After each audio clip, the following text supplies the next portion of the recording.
நம்ம தேங்காய் போலி செய்வோம் இல்லைங்களா, அந்த மாதிரி தேங்காய் பூரணம் வந்து நம்ம ரெடி பண்ணிட்டோம். இது தேங்காயை வறுத்து வெல்லம் போட்டு இந்த மாதிரி நம்ம வந்து பால் பிடிச்சி வச்சுருக்குறோம்.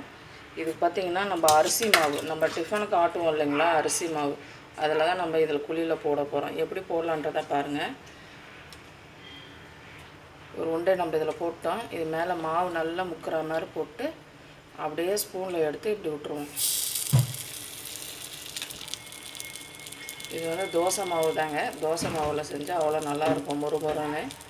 இது பாருங்கள், அப்படியே எடுத்து குழியில் விட்டுறலாம். இதே மாதிரி எல்லா பாலும் நம்ம இந்த மாதிரி பண்ணிக்கலாம். இந்த மாதிரி மேலே எண்ணெய் போட்டு நல்லா வேகும் போது திருப்பி போட்டுக்கலாம்.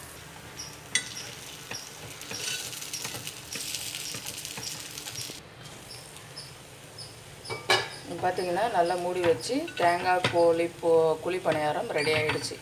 இது யாருக்கெல்லாம் பிடிக்கின்றதை மறக்காமல் லைக் பண்ணிவிட்டு சப்ஸ்கிரைப்